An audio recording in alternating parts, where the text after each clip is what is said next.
This is 7.1, part 3. I told you that it was going to feel like we jumped around a lot of different topics. Well, we're jumping right now. Okay, so we just talked about how to figure out where a rational expression might be undefined. Now we're being asked to evaluate each of the following expressions. First, if x is equal to 2, and then if x is equal to -3. Now when you see evaluate, this means plug in and do arithmetic. Okay, so that when you see evaluate, that's what that means. So basically, I have to do this twice. The first time for part A, I'm going to be plugging in x equal to 2.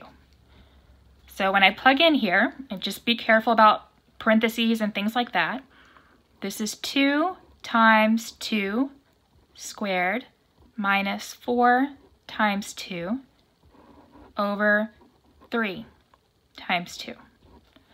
We have to follow order of operations, and the first thing we look for are grouping symbols, usually inside parentheses. Inside parentheses, there's nothing we can simplify here, but the division bar is a grouping symbol. It groups the top, it groups the bottom. What this tells me is I need to simplify the entire top, simplify the entire bottom, and then do the division at the very end. Okay, so now it looks like I have two problems. I'm going to simplify the top. In the top, I have multiplications, a subtraction, and an exponent. Remember PEMDAS, P-E-M-D-A-S, okay? Parentheses, grouping symbols. We've looked at that. Then exponents, then multiplication and division from left to right, and then addition and subtraction from left to right. So the first thing I have to take care of in the top is this exponent. So 2 times 2 squared is 4. Minus 4 times 2 over, and now since this is a separate problem, I can do that multiplication to get the 6. Okay, now let's take care of this multiplication. I have 8 minus 8 over 6, which is 0 over 6. Now do that division. 0 divided by 6 is 0. We can have a 0 on the top, not in the bottom. Okay, now let's do part B. We're supposed to plug in x equal to -3. You need to be really careful with parentheses because of that negative. I used them over here too, but it's really important here. Plug in 2 times -3 inside parentheses squared minus 4 times -3 over 3 times -3.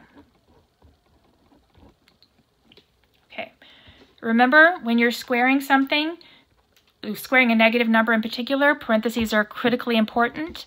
If I type in -3 and then square it without the parentheses, I get -9. But if I use parentheses and then square it, I get +9. We want the parentheses version here. So this is +9.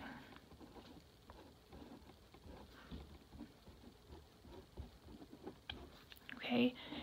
Since we have the same problem, we're just plugging in a different number, we're going through exactly the same order of operations. So I do need to simplify these separately. I took care of that exponent in the top. Now I'm allowed to multiply these two together to get a -9. Now let's multiply in the top here. That's going to be 18 minus a -12, which makes that +12 over -9. And that would be 30 over -9, and we should reduce that. They're both divisible by a 3, which gives me -10/3. Now recall, it does not matter where that negative is.